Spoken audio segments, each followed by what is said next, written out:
and its marketplace, empowering its people and the diaspora with everything they need. Together, we form a new tribe, creating opportunity and access to markets, driving reinvestments, fostering collaboration, and working to elevate and one another with proven solutions.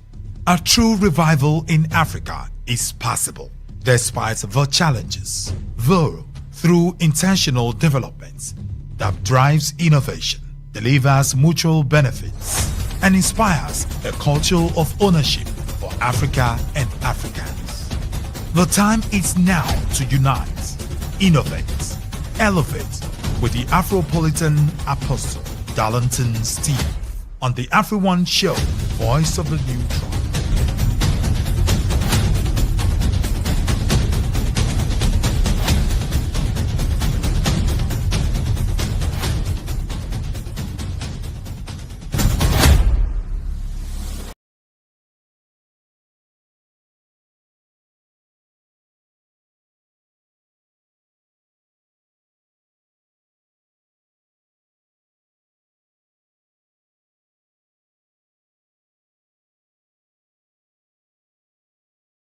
You are hearing me and you can see me. First and foremost, let me say my name is John Cena. So that for those of you who are WWE fans, it's just a clear indication that some technical issues has been battling. First and foremost, I think I was a bit late, and now we're about to start this. I think now I can see my as we go along. I want to really apologize. First and foremost, if you find out the frame is looking funny, and I'm hoping that the frame is fine out there, but from what we are seeing currently here, the frame is not fine. So the frame is not fine. Let me that we need to see. Okay, now this is really bad. It's really bad, guys. I'm trying to monitor what is going on here, but it's really, really bad. And that's because of the Internet of Things. I'm even looking at Echo's this thing because his Wi-Fi is also not even full. So you will pardon us as we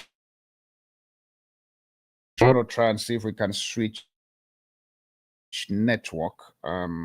This is why I feel like now calling the network provider that I am using currently. But I think our network issues in Nigeria. It is bad. It is bad. It is bad. So I'm literally using two different mobile data from two different network, e.g. MTN and Globacom, because you guys know I don't know how to. I'm trying to be safe. Globacom literally now and they are misbehaving on my side here, where the picture you are viewing there is bad, and I can say it because I can see it from Echo's phone is really bad. So you will pardon me, please, for today. So what's going to happen is we're going to do the show, but we have an alternative camera that is also recording. So what's going to happen is the fact that we are going to post the proper clips where you can then be able to save, download, or whatever you want to do. But between now and then, just permit me for us to be able to do this because time is literally not on our side, and I can see my countdown has already begun. So please and please, I deeply appreciate. I mean, sympathize with the Internet of Things. It's not something I can control. I don't know how we got that very particular point, but I just choose to believe that this network of a thing can be able to just solve our problems so that we all then be able to find a way of how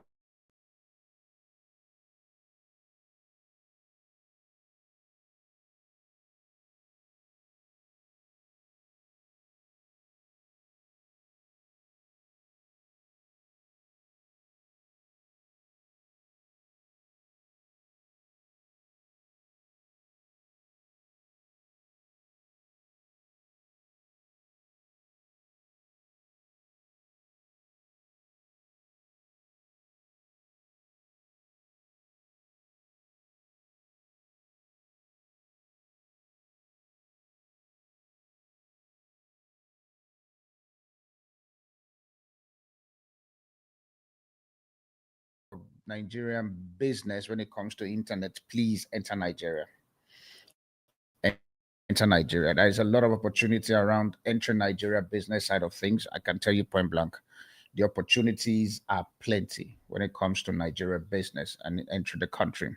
I'm just hoping that you can, for every question you want to ask, please, you can use the number, like Echo said, he said my hand should be this side. You can use the number on this very particular screen for you to talk to us, and so that we can then engage quickly without wasting much of your time. Echo, please just let me check one more time. Everything is fine. The picture is fine and everything is going good. Okay, now I can see that I look like a reasonably human being there now. At that very particular point, I look at somebody that they folded. And I don't know.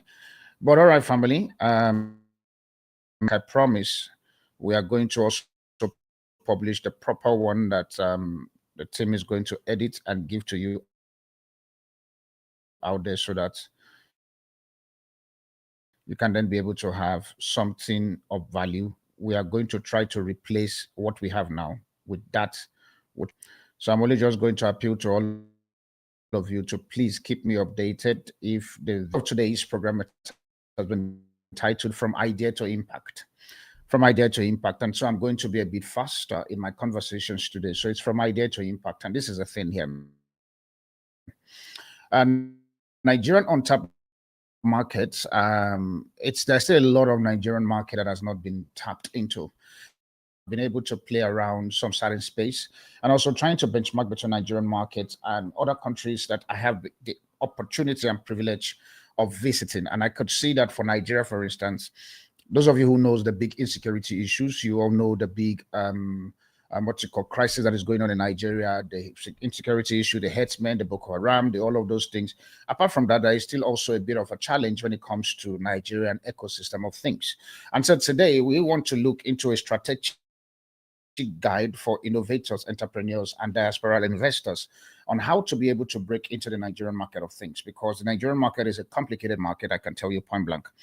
This is a land of, I use the word, a land of contradiction. Nigeria has a lot of contradictions that you must be able to factor in as you begin to plan into entering into the Nigerian market of things.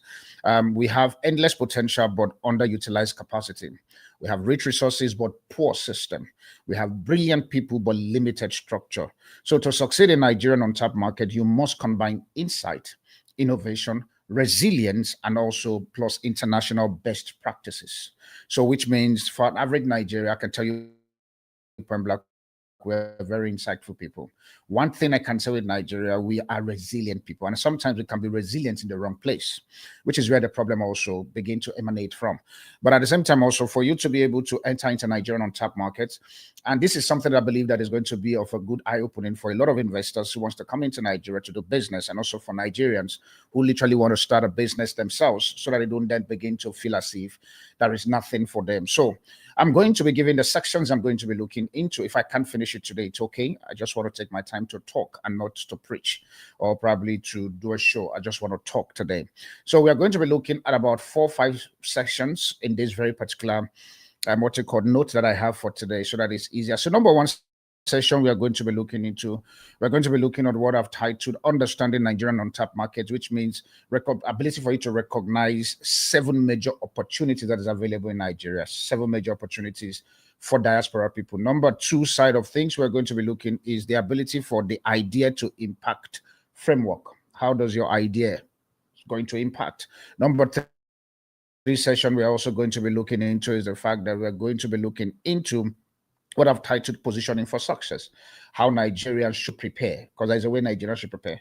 And I think also this positioning for success, it's part of the things that I am currently doing now in Nigeria. I can tell you point blank, positioning myself. I think the other day, a few days ago, I was just showing Echo and some of my few friends about some certain things that I'm trying to dabble into. That's why I need to get to the point where we just have to position ourselves for success. Otherwise, the market is not a stable market. The thing just fluctuates. The thing fluctuates ups and down. And so you just have to find a way. The number 4 is the fact that we're going to be looking into migration and diasporal angle, which is the international perspective of things. And number 5, hopefully I'll be able to do this number 5, which is a 10-point action plan you must be able to execute. So with that being said, quickly, let's go straight into the first one. So section number one, understanding the untapped market.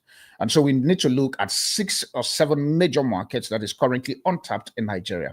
And these are things that personally for myself, I've seen the opportunities, and I'm also trying to find my way into those very particular space. And I'm hoping that also you will join me in finding your way also into those very particular space. Number one is the fact that we have your digital trade and your e-commerce logistics. Your e-commerce logistics in Nigeria, there's still a lot of opportunity. At least currently now with my research I have done, that market is only catering currently now for 20 plus million people. Now, 20 plus million people, even at 20 plus million people, especially on the e-commerce and digital trade side. And yet Nigeria literally have over 220 million. So there's a 200 million people that market is literally not touching. So the question there is the fact that you have to ask yourself, if this opportunity is available on the digital side, what do I need to do to penetrate? Now, you must also understand that the average Nigeria, for instance, we have a phone which we call Tilili. I don't know what they call Tilili in this country, but those phones over there are like your burner phones. So, but whether I like it or not, and that is exactly what the Kenyans guys, when it comes to utilization, they did by incorporating M-Pesa using those Tilili phones. They were smart enough to say, okay, fine, we have a lot of people who are still using Tilili. Not everybody uses smartphones. Some people are still using your, I don't know if Nokia 3310 is still around, but at far back as that kind of phone that can last in terms of battery, that can be able to use at night for you to on touch light. And also, I think with one of the guys around my spot, I want to mention his name for security reasons and just to protect. And sometimes when I see him, I laugh. He carries the Tilili and put it in his ear because he wants to listen to a radio. That is on tap on the digital and trade commerce industry. Number two, the agri value chain and food processing. You see this one? According to research, over 65% of Nigerian food goes to waste. 65%. I think I have brought in 2 different professionals who are playing on the food side. 65% of Nigerian food, which means from the farmers to the market, over 65% of that food goes to waste. And that begins to make you understand why the things in the market are expensive. That is number one. So we must also be looking into the place of agricultural value chain and also food processing. How do we process our food? Do we have systems and structures or terminals or warehouses?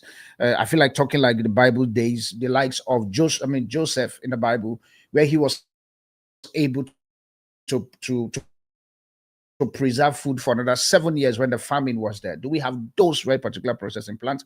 I can tell you point blank, it's minimal.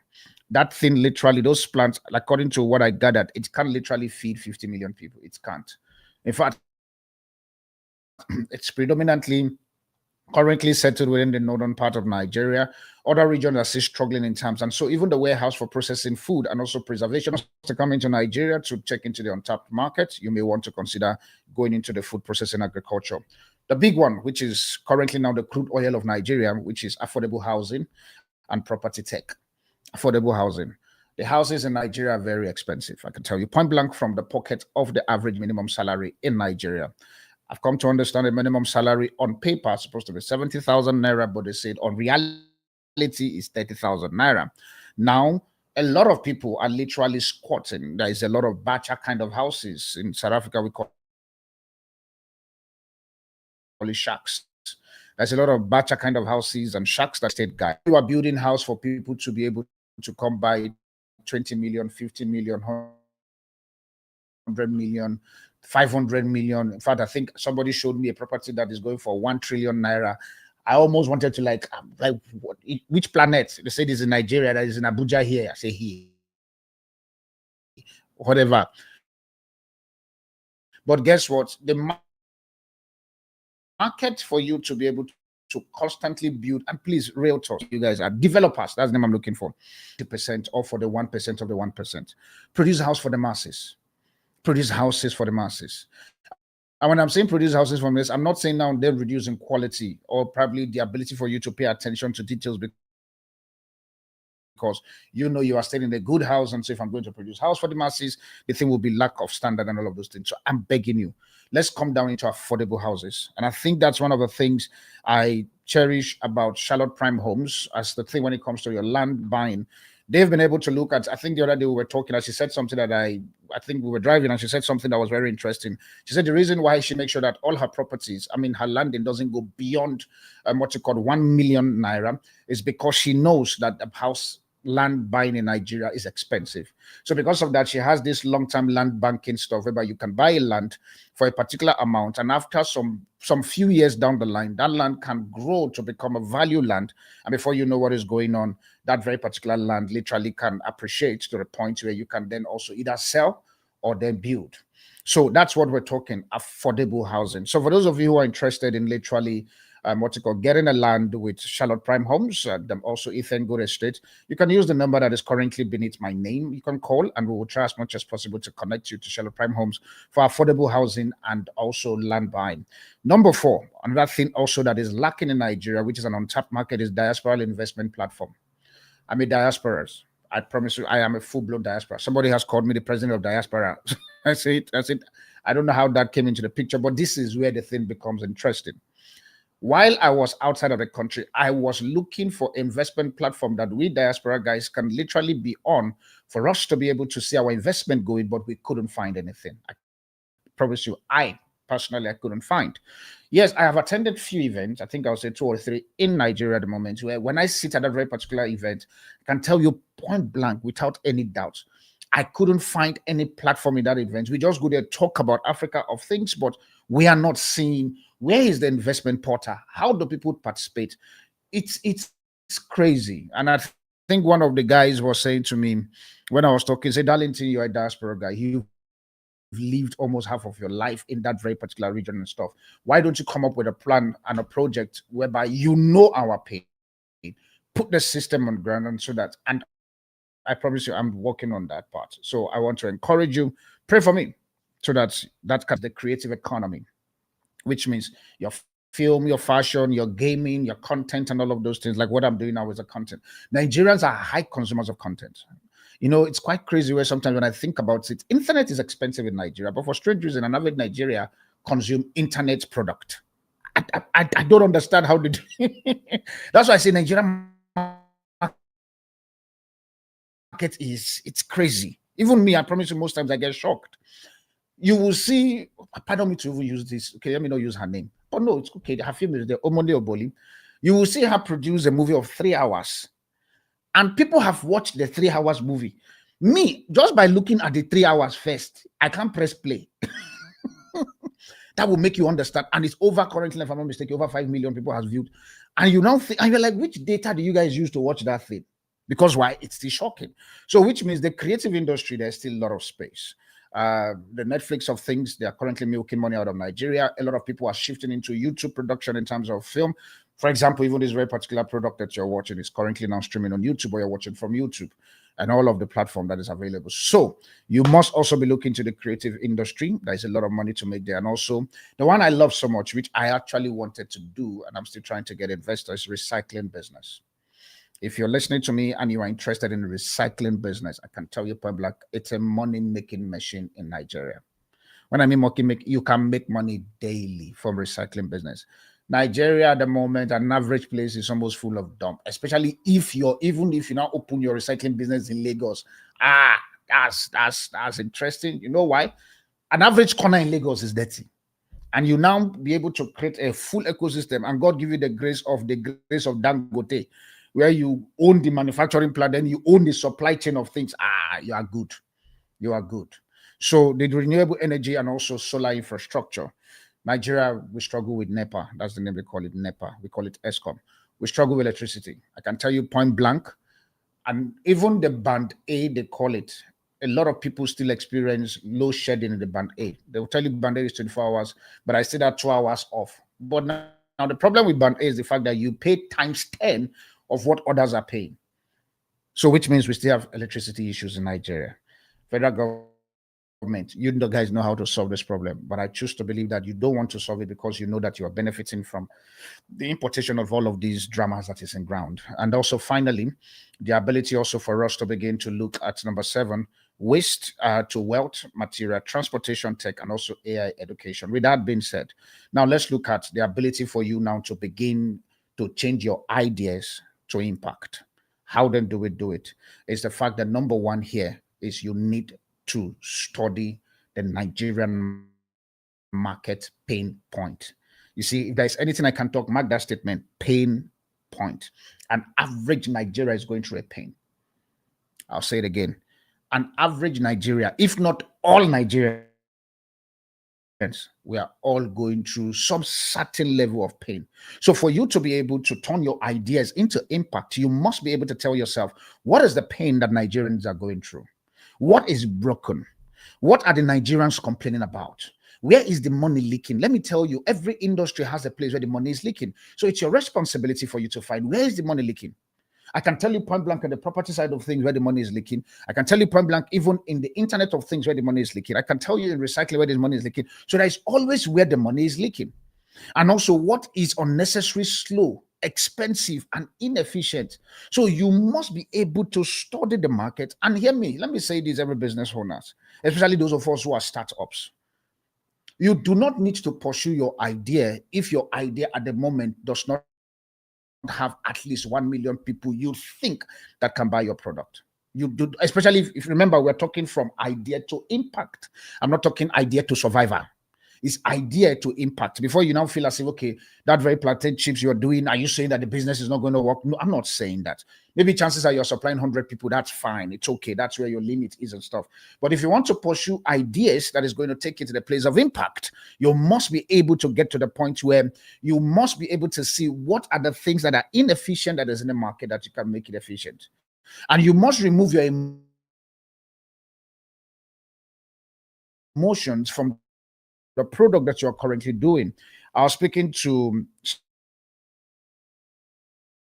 someone of recent, and what the thing we were saying, and she was making me to understand. They said, see, if what you know that is, that's the name she used, say quickly pivot, because I don't have time for me to play. She said the point blank, she said, no, quickly pivot and stuff. If you know that it is film that is ready in Nigeria, then do films.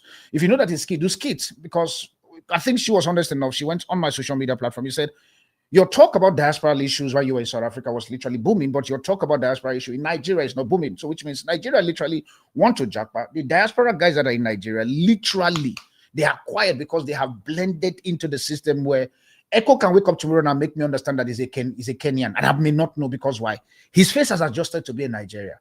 We don't have all the Operation Dudula problem that is in South Africa. We don't have the migrant issue that is in some of these African countries. Everything blends into the system. I can tell you point blank, I have not seen, maybe somebody will tell me right now, you can tell me on the comment section, I have not seen any protest by Nigerians over foreigners living in the country. I've not seen that, okay, because it's not in his head. I have not seen. But I bet you check other African country, you'll find that. So content on those regions around diaspora issues will sell. But you try to do that content in Nigeria, it won't sell because why? Our problem is T-Pen. Our problem is T-Pen. That's what the issue is. Our problem is the economy. And so we must get to the point whereby if you want to start a business, and this is where I'm coming from, an idea that will impact your generation, remove the fact that you want to sell popcorn. If popcorn is your passion, how many people need popcorn? If the numbers are not many, then begin to go on the street, check. What is the pinpoint? See, I bet you if you go out after the show is over and you pinpoint 10 people in your street as to what is the problem you are currently going through right now, you actually have a business. By the time 10 talk to you, I bet you from that 10, you will see one thing that you can do that you address those very particular people's pain point. You will. For instance, we have a high level of insecurity. My question I ask a lot of people is how many people are doing security business in Nigeria? It's those bouncers. Each estate supposed to be able to, and some estate gonna say, when you go there, you see some you are like, I don't understand what you are doing. In fact, many of the security, that's why the military or the force sector in Nigeria, it's been overstretched. Because you literally see some estates, military that is guiding them. I'm like, but that's not their job. A private company is supposed to, private individual is supposed to open a private company where all of this, literally in South Africa, we have 10,000 security company that has employed over more than 20 million of the people to serve a 62 million population in that country. Do you see? If you look at that benchmark and bring that to Nigeria, literally, I bet you all this issue of unemployment would have shrinked it. We would have shrinked it. The problem also is the fact that the licensing of things becomes very, very crazy. Nigeria, where we have your likes of Boko Haram, jihadists, and all of these things. Currently, now I was looking at the particular statistics. These guys have moved into 20 states in Nigeria, you can come up with a system of security to protect your community and literally benchmark a money out of it. Because why? Security is a pain point in Nigeria. Food processing is a pain point. The ability for product to get from one place to the other in a very fast place is a problem in Nigeria. Let me even say this. The issue of even clearing house and clearing gutters, it's a pain point. Lagos. The other day I went to Lagos. The moment I land the airport, the way that state smells, I'm sorry, I'll say point blank without apology to anybody. But president, is it president or governor Fashola, do something. Lagos is smelling. The moment you land the airport, there is this stench that comes into your nose. Now, that's a pain point. And the people are used to it. And when you actually talked about it, I know why is Lagos smelling? They're like, that's the thing we've been copying. We don't even know what to do. That's a business. That's a business.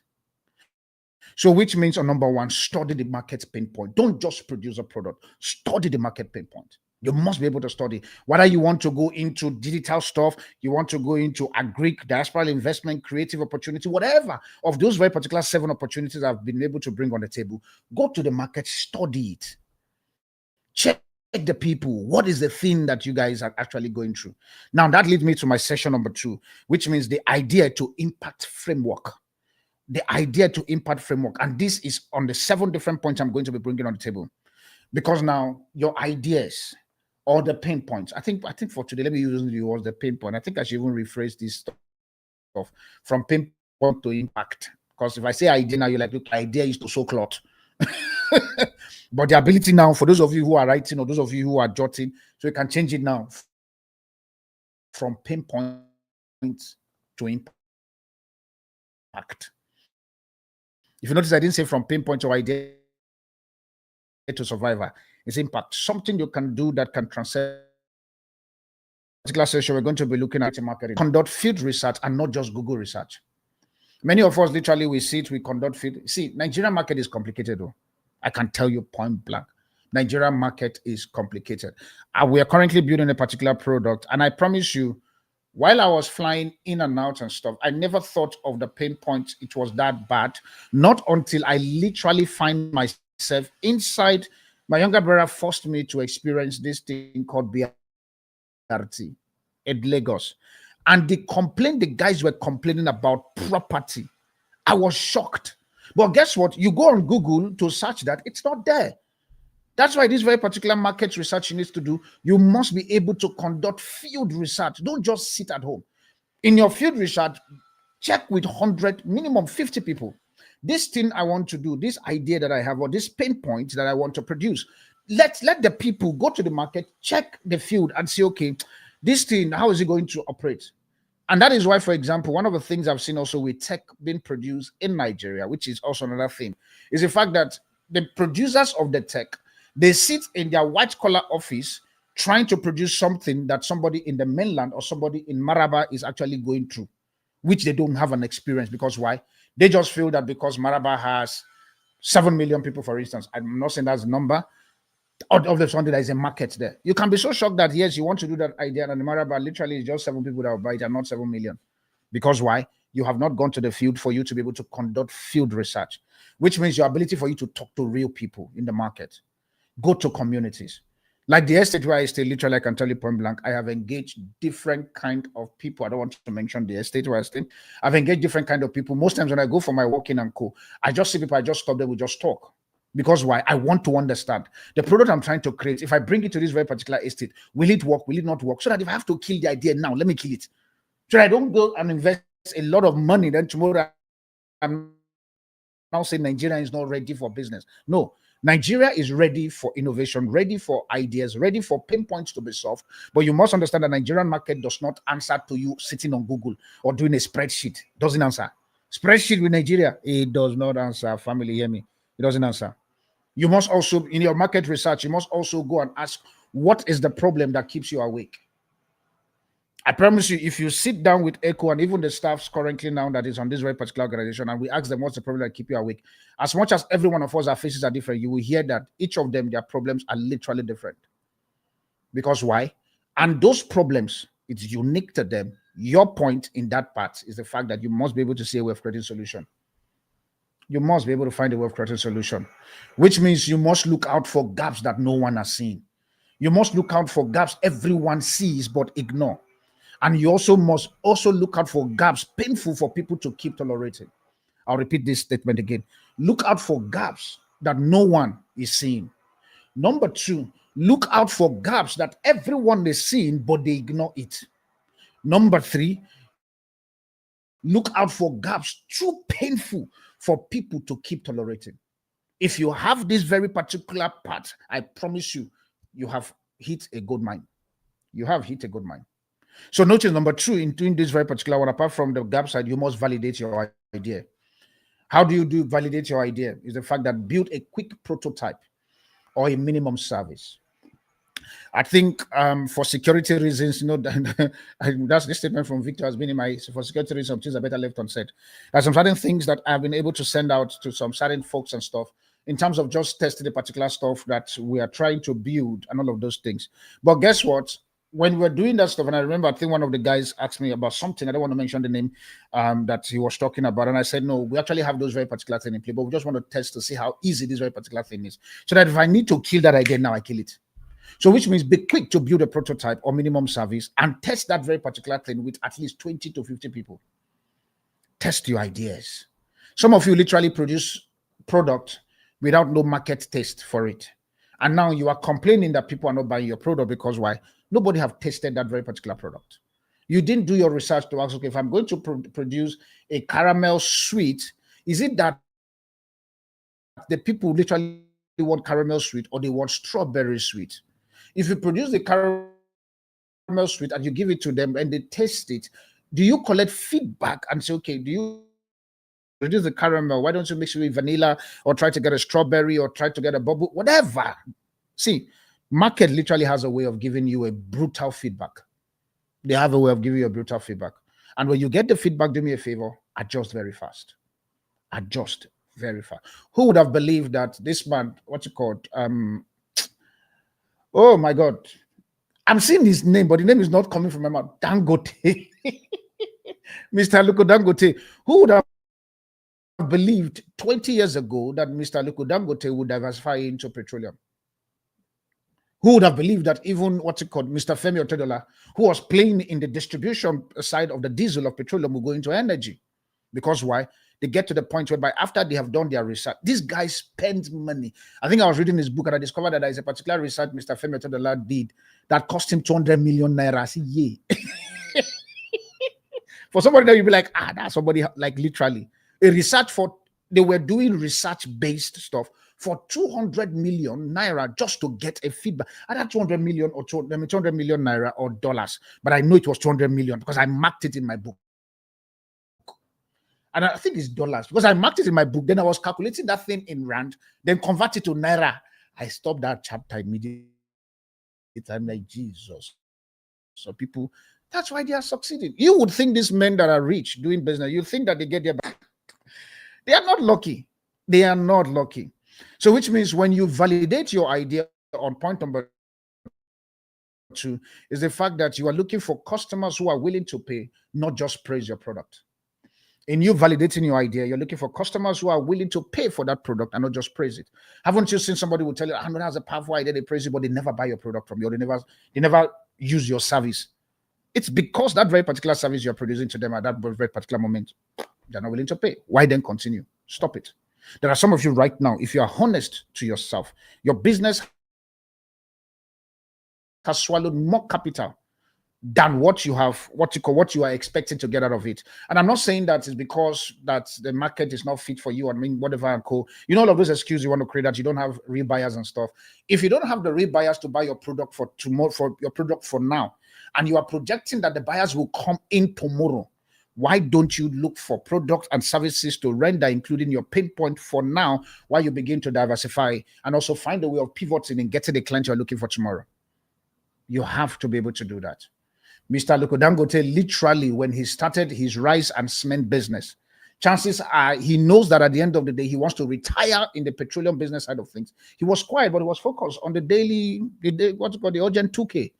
Buy noodles, buy petrol, buy noodles, buy cement, buy sugar. I think he has rice, if I'm not mistaken, or whatever. All of those very particular things. He was just there playing in his field. Number 3, quickly. You must structure for success, which means your ability for you to have a business model architecture, which means you must build clear revenue model. You see this building clear revenue model.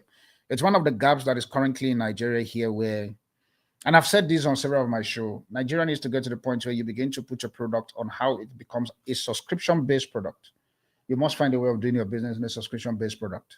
I remember I was sitting with one of the therapists who came to visit me, I think when I was taking on Monday or Tuesday, and we were just talking and stuff, and I think he was complaining about some certain things, and I said to him, I said, see, how much do you charge on this very particular service? I can't remember if he gave me a figure. No, I think I gave him a rough figure. I said, let's say you charge X. Let me put a number. Let's say you charge 10,000 naira for this very particular thing for one person. I said, do you know that literally you can do a subscription base whereby instead of the person paying 10,000, the person pay you monthly 5,000 naira every month.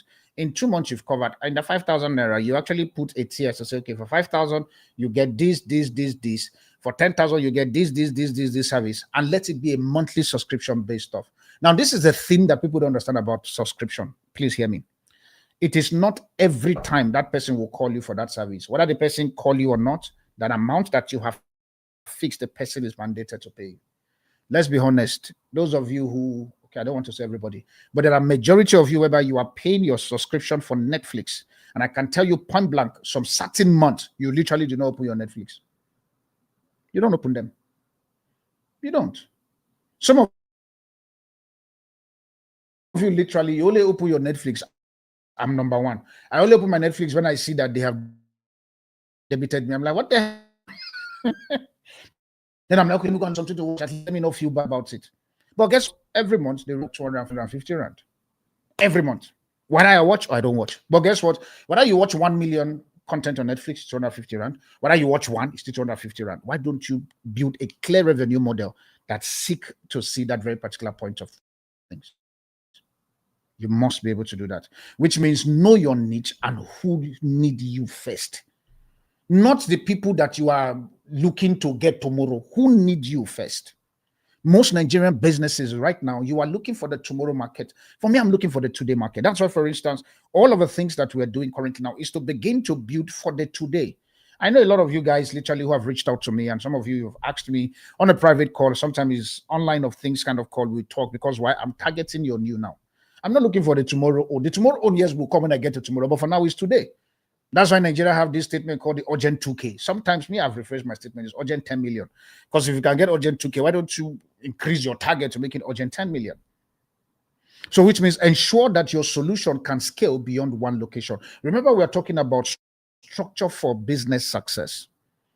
You must ensure that your solution can scale beyond one location. Please remember, the title of my talk is idea stroke pinpoint for impact. Idea stroke pinpoint to impact. So I'm not talking about idea pinpoint to survivor. Nigeria, we need to start thinking about impact. We need to start thinking about impact. And hear me, Nigeria still have a lot of untapped market. So which means as you do this, don't build a Nigerian business with foreign model. Adopt global idea, but localize for culture, infrastructure, and purchasing power. I'll explain that.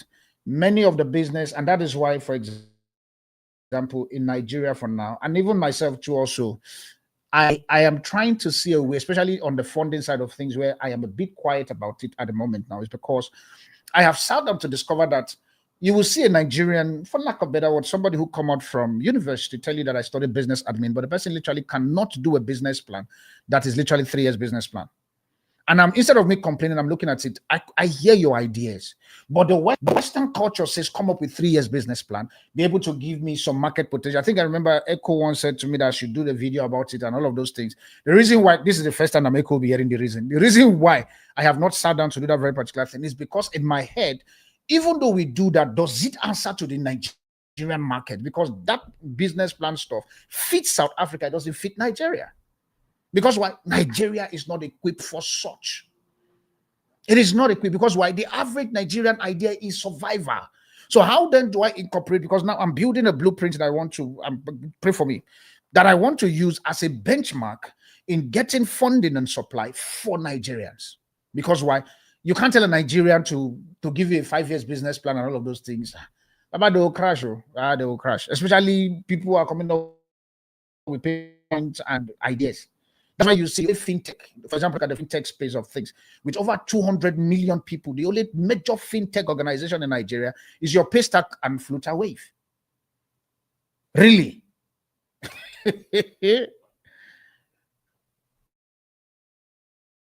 In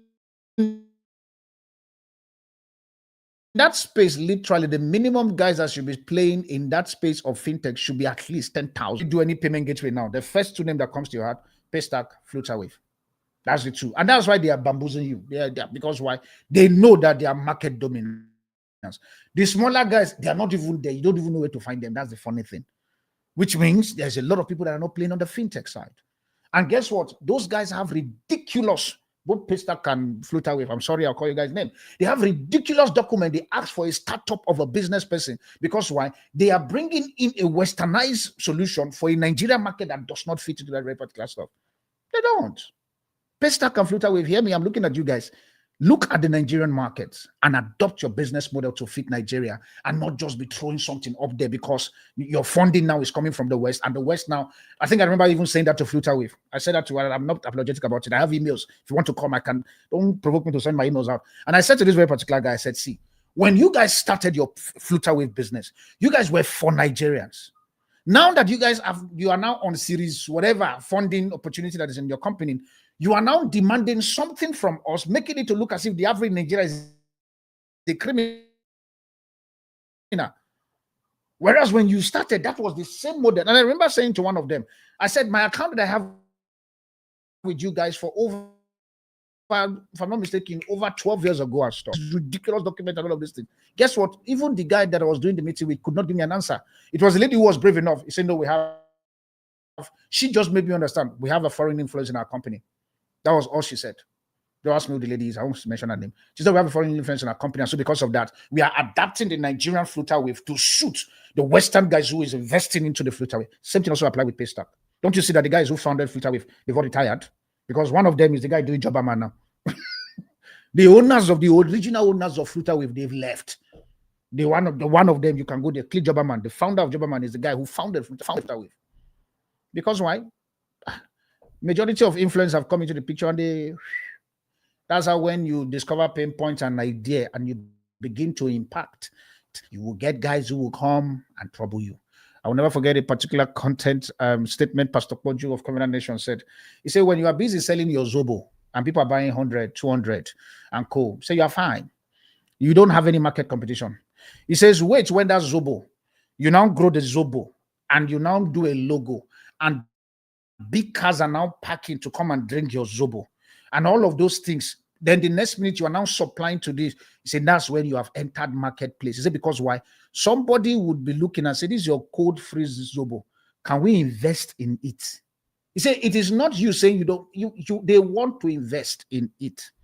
And it's either you accept their investment, and if you turn it down, this is what will happen. They come next door to you and build their own frozen Zobo. God help you. They have budget to jeopardize your own Zobo so that people then begin to drink their own Zobo. Now, welcome to marketplace. And that's exactly how marketplace is. Some of you say I'm a business. If you don't have somebody who is threatening in that business, you're not in business yet too. Go and ask Mr. Luko Dangote and Femi Today. You will know that's what we call business. Where you sit down and somebody is dangling $1 billion to say, we want to buy into your business. And you saying no, it's a problem. Because they have the money. One of the things with these big organizations and stuff, they have money, but they have money to frustrate your business. There's a budget for it. It's called the frustration business, the frustration money. I remember a friend of mine, say, for me to not to mention his name. So they have a business they're doing currently in Nigeria. So I was asking them, I said, did they enter into the Nigerian market and cool? You know what make me laugh? Cool. The guy was like, no, we have a lot of budget and stuff, but this is the thing that's interesting. So we have a budget called Budget B. I said, what is Budget B, sir? Guess what? Their Budget B was ×2 of the original money of investment they want to do. So because we understand that Nigeria, if you want to get things done, you have to just throw those things. I said, yeah. He told me March last year. Yeah. March last. No, this is March. No. I lie. August last year, because I was having a meeting with him. August, yeah. He said, no, we have a budget B. And let's even be honest, you and I know too well that in our institution, if you want to get something fast, if you don't do budget B, you won't get it. Let's be honest. Let's even look at our CAC. I think it's whatever CAC where you register company. I hope I'm right with that. Now let's look at our CAC. You can literally go on the database for you to want to register your company and give it to an agent. In fact, that agent also will charge you because he needs to give it to somebody inside that when he feels online, the person inside needs to apply. Woo! Budget B is very big in Nigeria. So foreign investors, diaspora investors, Nigeria, if you want to do, create a budget B. As funny as that sound, I know that you will say, okay, but in your Afropolitans and apostle, why are you sounding like that? Yeah, I will sound like that. Let's call it this way. If Jesus said in the Bible, give what belongs to your budget B. Otherwise, they have the grace to keep you down. So which means as much as you adapt your idea, please also, as you try to position your idea globally, adapt it for local. Adapt it for local. Then number four is navigate the Nigerian ecosystem, which means number one, factor in the infrastructure gap. I was saying to Echo that when I was preparing my notes, with the stress we're going through, this is part of a thing. There's an infrastructure gap in Nigeria. One of them is internet and power. You see, internet, power, road, these three things. I enjoy nice road. I don't want to mention my area for security reasons.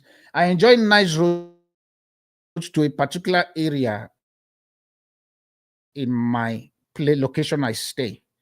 From that place to my estate, I say is the gallop on. So you must factor in the infrastructure gap. Big one, power, internet, road. For instance, as popular as Gariki currently now, where this office is, we're currently operating for, there is no fiber line that is here in Gariki. Literally no fiber line. I'm telling you point blank, let the telecommunication industry come and show me which fiber line that is in Gariki. And Gariki is one of the highbrow area as far as Abuja is concerned. It may not be the top one, because top one you can think of your Maitama, your Asokoro, your Guzape, what's it called? All of those sides. They are your highbrow area. Gariki fall within the top 10, and yet there is no fiber connectivity within the Gariki location of things. Internet. The reason why, number one, we delayed a bit in starting this very particular thing.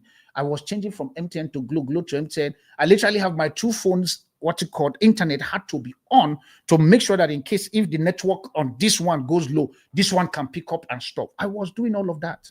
Because why? I'm beginning to factor in Nigerian gap. So which means you must build alternative pathway so your business doesn't die in frustration. The reason why many investors are leaving Nigeria is this gap. I was told of ShopRite that ShopRite literally over 50% of their money profit goes into dual. I mean, what's it called? Diesels and all of those very particular. It was painful. They were like, why? Why? Sometimes it is only in network. For example, your MTN. It is only MTN, Globalcom, and all of these mobile service that produces internet that you will go to their office for internet and they will tell you in their office that there is no internet.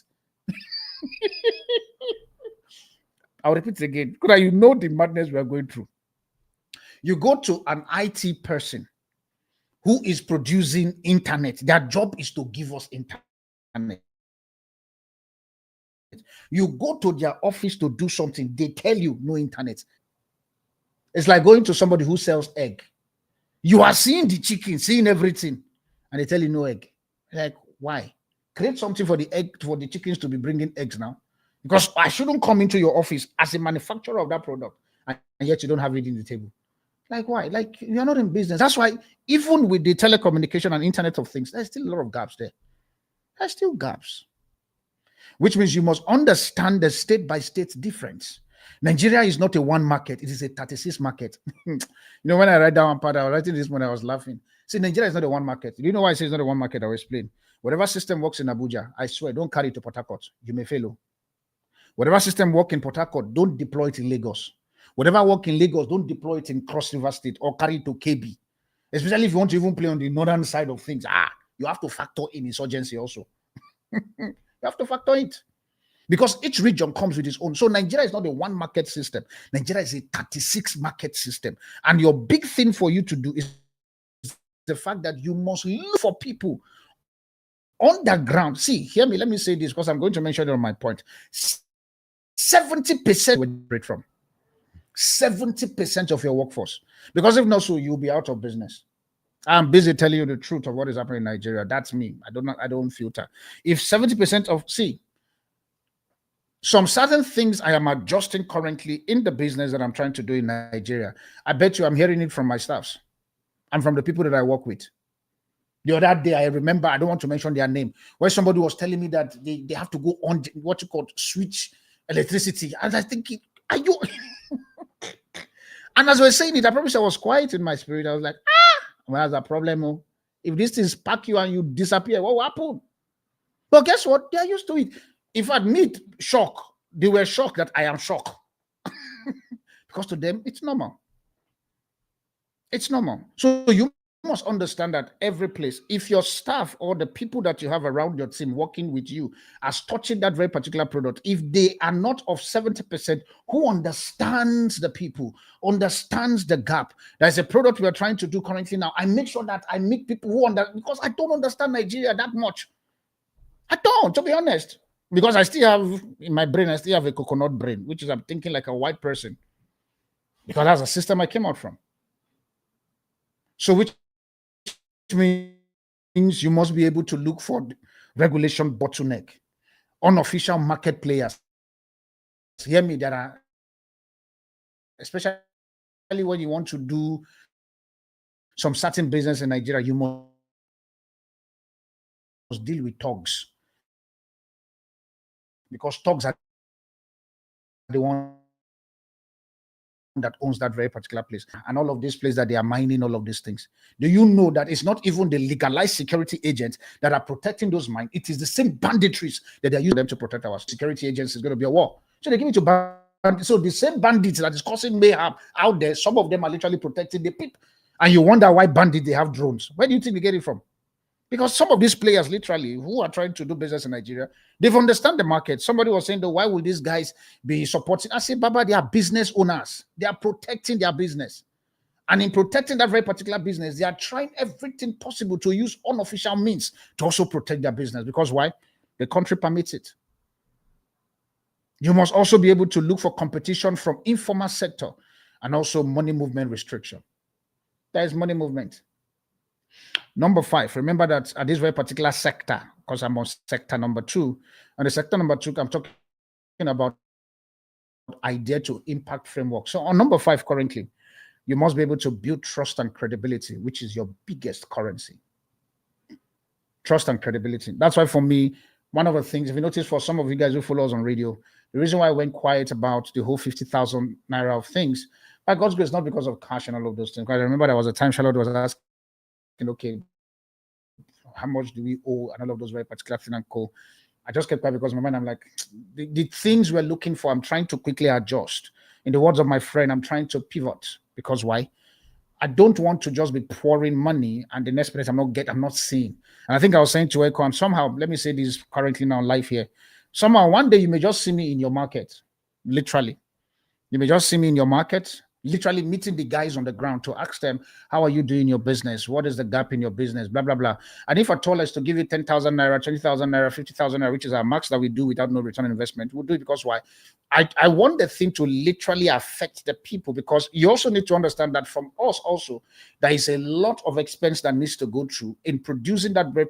So why don't you go meet them there, whereby it also reduces your operational cost? Because come next year now, we have to be filing operational cost and stuff. Otherwise, 20% of our income, the government would drink it without no physical impact on what they are doing with our money. So you must be able to build credibility and trust, which means show transparency in pricing, service, and delivery. Don't get to the place and you've told the person that the amount of this product is 5,000 naira. Then you get there after the job is done and you are telling the person, hey, sir, it's not 5,000, no, it's 9,000. By the time I'm doing this, you should have factored that from the very beginning. I, Darlington, have experienced it. You will get somebody to bring this very particular device for you. The person brings the device for you. You've already calculated in your mind that it's 100,000 that is the device. The person gets to you, tell you 120,000. You are and one thing I can tell you, Nigeria can psych you. Hey, Chama, now you're not supposed to argue now. You don't say you be on guard now. Chama, relax. Before you know it, they call you Chama. That 20,000 has left your account with the 100,000 of the product. Show transparency. Over deliver in your first 90 days. You're running a business. I can tell you, point blank, we did that in the first quarter for us with with Afro1.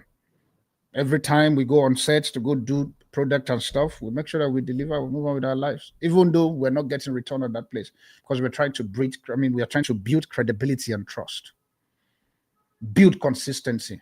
Nigerians will follow your track record, not your talk. Nigerians are like that. They will follow your track record. You will see, they will tell, I'm going to leave that in that people, they be scam. You think they don't follow? They follow your track record. Now, do you know the reason why they do that? Let me say this. Nigeria has a lot of trauma experience. I call it trauma. Nigeria has a traumatic experience. They have been bamboozled. They have been beaten. They have been bastardized, bad service, lack of government, scam. All of those things has literally shaped the average Nigerian mindset. That's why it is easy for Nigerians to switch into survivor. So if you want to get them to part away with that 10 naira, Chama, you must build trust. You must build trust. Number 6, which is very important also as we begin to look, as my time begins to wind down. Number 6 is the fact that invest in people. Invest in people. Invest in people. Invest. See, your idea or your pinpoint can go as far as the people you have around you. Can go as far. If you notice, I didn't use the word fast. Far. Because you can be fast to get to a short distance. But the kind of speed you will use to get to a short distance is not the kind of speed you will use to get to a long distance. They are all different speed. And you can't try that nonsense. And in getting there, you must have people who are around your space that can help you. So which means you must be fast in firing people and be very slow in hiring people. Be fast in firing. When you find out that the people you hire on your business, they are not doing the thing that you need to do, see, fast and fire, replace immediately. And hear me, employers, don't be emotional about the people that you have, because at the end of the day, you are spending money.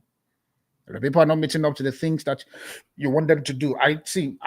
That's why for me, I sympathize with people like my kind, whereby we are emotional being. We try as much as possible to want to consider, like, oh no, but there is no this, there is no that, and all of those things. But there is a place where the Mother Teresa in me turned to Bill Gates.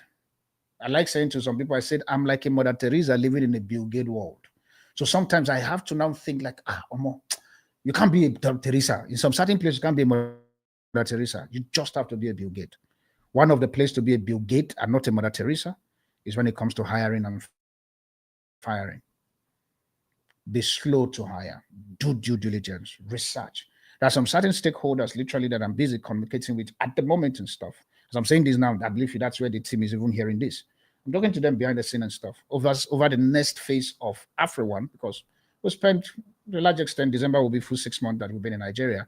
So we need to now begin to say, okay, it's high time for us to switch the pendulum.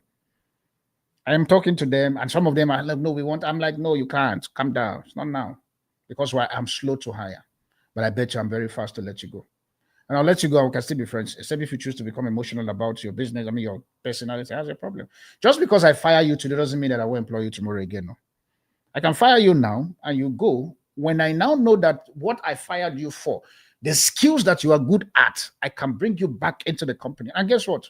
Sometimes when you bring people you fired back into the company, they now perform well because they've tested the other side of who you are. So their loyalty to you is even much more higher than the ones who is on ground with you.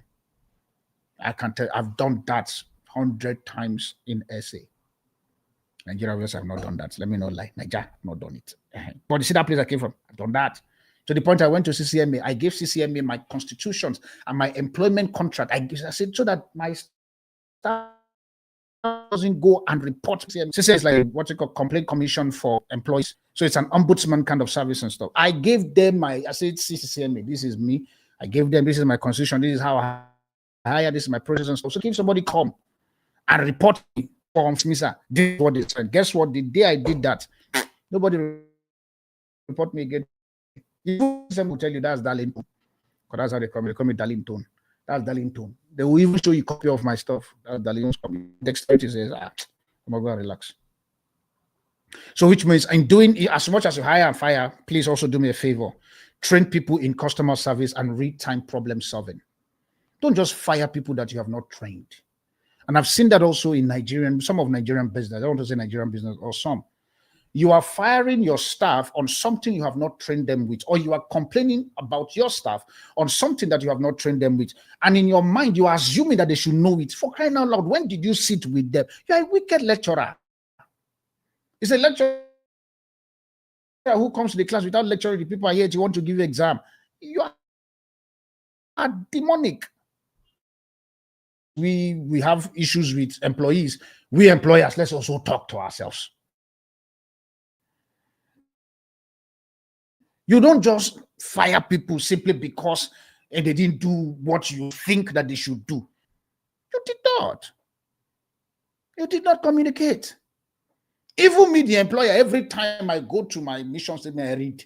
So that in case if I want to question Echo, or if I want to question Joshua, or if I want to question anybody that is around my ecosystem and stuff, it's because for me, I just want to understand what I'm doing, and so that I don't carry the Echo's problem and give it to Joshua, I carry Joshua's problem and give it to Echo. That will make me a witchcraft. There's a statement like that. So please train people. And hear me, your training skill, at least, even though you are a startup, try as much as possible to make your training system to at least be 2 times a year. But if you have the budget, make it quarterly. Let your staff be able to look for a training program and come and meet you as the boss. Sir, concerning this thing and code, this is a training program. And if the money is there, pay for it. Some of you will say, no, the reason why we don't want to train our staff is because when we train them, they leave. The reason why they leave is because literally you are not seeing the value. See, humans are loyal. The reason why they are not loyal most times is because with the bosses, we have shown non-loyalty to even them and their services they are bringing. So which means you must create a performance-based incentive. Create a performance-based part 2 on this one in terms of positioning for success. But the final point for number 7 here on this, point 2, is the fact that you have to scale with technology. Modern growth strategy, technology. See, in South Africa, we say technology has become Tokolo show.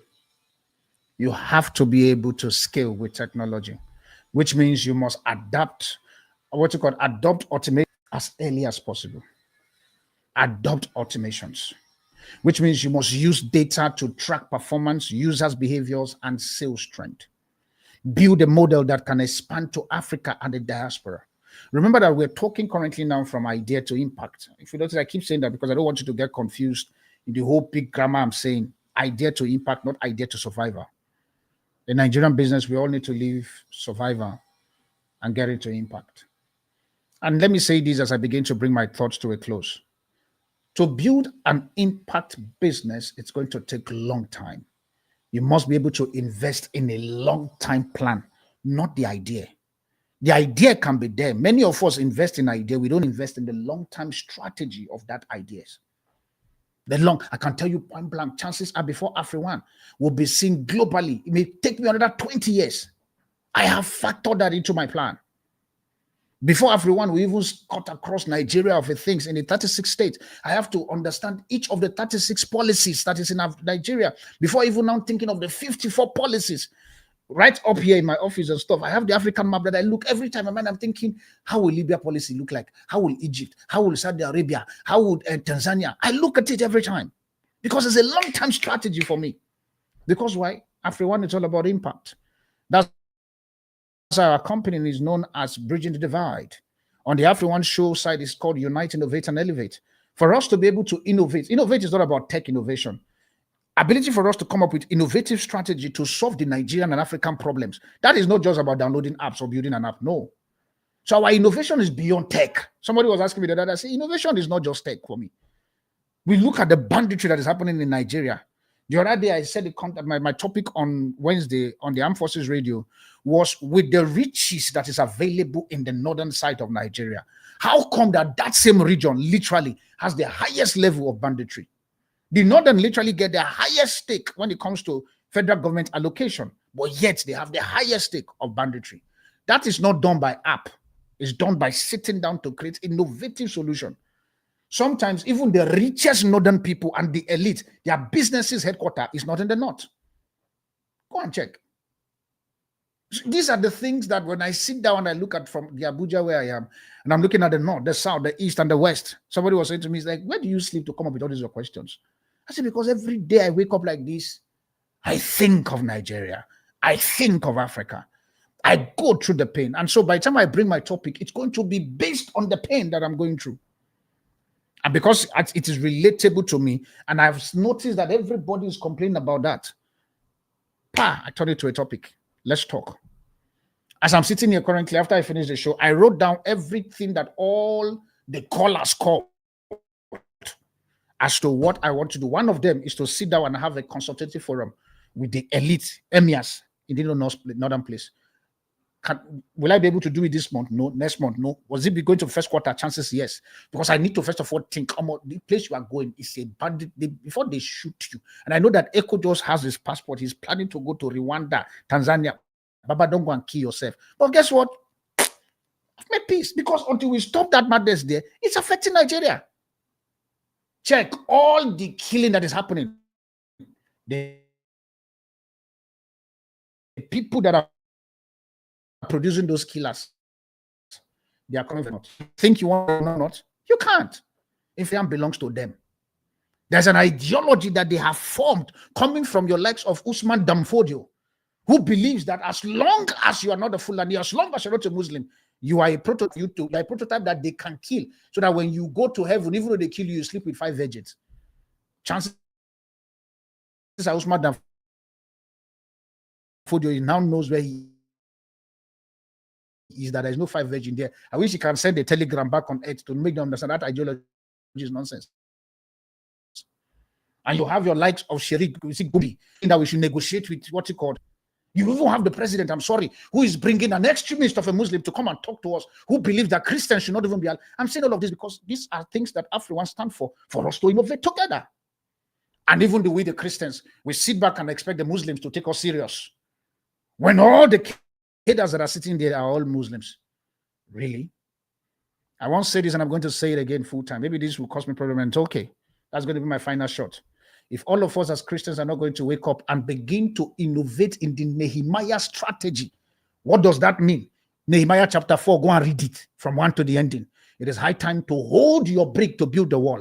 And it's also not time for you to hold your guns. I say this without no apology to anybody, including the federal government. No apology. We're tired. I watched a video, I don't know if it's Ilori or KB, where these very particular guys went into a church. The one that pained me is the old woman who was literally walking slowly. And these guys entered, shoot 3 people according to a report, others severely injured, pack away their stuff, and with the church people, no, let's leave the batteries of the Lord. Nonsense. That's why for me, I'm tired with religion. I'm tired. That is religion, that's not Christianity. Because the mercies of God literally that delivered the children of Israel from Egypt was that same mercy that buried the children of Egypt in the Red Sea, and yet it's still called mercy. Is it not your God that says it's a consuming fire? So how come we are only on the grace side of the mercy of God, but we're not looking at the consuming fire side of the mercy of God? It is only in Nigeria that terrorists and bandits will be given amnesty and be adapted into the Nigerian army of things. And you wonder how the terrorists, they get intels. Because why? Ideology has been formed. Even though you take them from banditry and bring them to Nigerian army or Nigerian force, the ideology of being in that space, they can use that to also sponsor and feed their guys. Hear me. No Boko Haram and bandits should be allowed to work in the force. None whatsoever. If they want to be rehabilitated, let them be rehabilitated and go do business. Don't bring them into military space. And you wonder why they are causing mayhems? No, man. Let's call a spade a spade. Say enough is enough. This is me calling all GEOs as Christians. Enough of... On Sunday, we're all going together in church again. We don't know what this jihadist kind of group of people they are planning on Sunday to come and do. Because they have an ideology that when you kill a Christian, they get 5 virgins when they die. How many of us are we going to kill for them to be getting 5 virgins? You and I know that's stupid. But it's part of the ideology. What's our ideology? We are all Messiah. Me, I'm not a Messiah. Let me say this. Messiah has ended with Jesus Christ. It ended. Me, I'm not a Messiah. You come, I kill you back. God help you. If I have the gun, I shoot you first before you shoot me. That's the Christianity that I know. I say all of this because I want you to understand that in the Nigerian market, you have to be resilient and dog-headed. Nobody is going to make it happen for you. You have to make it happen by yourself and be resilient enough to say, if I have to fail, let me fail forward and let me not fail and retract my step back. With all this being said, I'm going to be doing the part 2 next week. I think that's how I'm going to do that. I'm going to do the part 2 next week, which is still going to be from idea to impact, but the positioning for success, how Nigeria should prepare. That's the way Nigeria must prepare. And I am doing that currently. And part of the method is what I'm doing currently now. In this very particular juncture, I want to thank every one of you. And also to my wonderful Echo, I've used his name all the time, for standing and making sure. By the time I came to the office, literally all of this has been set up. And I have dragged him because he would have finished this literally by 12 o'clock, but he's still turned it to 12:30. So I apologize first and foremost for coming late, but to all of you, Echo, Nadi, Madam Charlotte, and all of you, please, I just want to say thank you for making this a reality for me. It's a wrap on this very particular segment. I will see you all next week, Friday, 11 o'clock. That's the time, 11 o'clock. And if I'm late, please pardon me, 11:15. If the internet is fine. With all my gra that I've said, let me say this. I still love you, my Nigerians. But we can't be expecting the West to come and save our problem for us. It can't work. It can't work. If Donald Trump did not shout, will some of these Boko Haram tents be destroyed? That's a question that you and I. Somebody was even saying to me, I don't want to mention the name of the person for security reasons. He said, no, they discovered that some of these tents that they had destroyed was old videos that they are bringing out. I don't give up finally again. It's old videos. It's old pictures and videos. Yeah. Make peace. So the question is, what are they really doing? It's your food for thought. I remain your host, the Afropolitan Apostle. I'll see you on Friday next week by 11, and I'll see you on Wednesday on the Armed Forces Radio by 7 p.m. Nigerian time. If you miss any of our show, you can catch it all on YouTube. Please go to YouTube. And I think I want to encourage, sorry, Eko, for taking your time again. Go to YouTube. I want to appeal to you. Go there, subscribe. And if you subscribe, I also want to appeal to you to join our family. Your support to this very particular work will help us. There's a lot of things we want to do. And let me even look at the camera and talk to you. We have a lot of work we want to do. There's a lot of travelings. I'm happy that my team, we're all preparing ourselves. There's a lot of travelings. I'm looking forward for Rwanda, Kenya. I'm speaking to a friend of mine, Namibia. I just got a call link currently now in Algeria. That's we're talking about the African side of things. But we can only be able to do that if you are going to come on board to support us. We need your donation. We need your contribution. If you are hearing me currently and you want to support our foundation, everyone has a foundation. We also have an investment portfolio and also a property side. But if you want to support our foundation, please, I want to encourage you. You can call in the number that is available on the screen right now, so that we can talk. But with that being said, you can actually go on YouTube and just look at the join button. We have different cadres. We have one whereby we just want to say thank you, but we have different cadres of business you can do with us on the YouTube side. By clicking the join, you will see different package that you can literally support us. I, as the Afropolitan Apostle, I am standing here humbly saying it is high time for you to come on board, for you to put your hand on the table to support us, because the Africa office, I promise you, myself and Echo and the team, we can't do it alone. And so I'm calling on you. Join the family. You may not be at the forefront like I am, but your resources can literally help us. Your connections can help us. Your recommendation can help us. Your influence, like God says to Jesus, hear ye him. Your influence of hear ye him, hear the African, can literally also help us. So please call the number that is currently available on the screen and let's talk about collaborations and partnership, support and donation to the work we are trying to do in Nigeria. It is huge.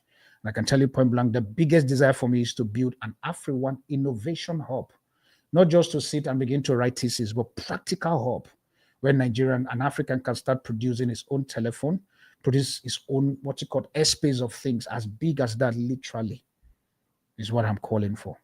With that being said, I love you, my family. I'll see you on the subsequent production. Bye for now, and God bless you. The Afri-One Show, voice of a new tribe, where the Afropolitan spirit rises as we come together to rebuild Africa, Nigeria, and its marketplace, empowering its people and the diaspora with everything they need. Together, we form a new tribe, creating opportunity and access to markets, driving reinvestments, fostering collaboration, and working to elevate and one another with proven solutions. A true revival in Africa is possible, despite the challenges, though through intentional development that drives innovation, delivers mutual benefits, and inspires a culture of ownership for Africa and Africans. The time is now to unite, innovate, elevate with the Afropolitan Apostle Darlington Steve on the Afri-One Show, voice of the new tribe.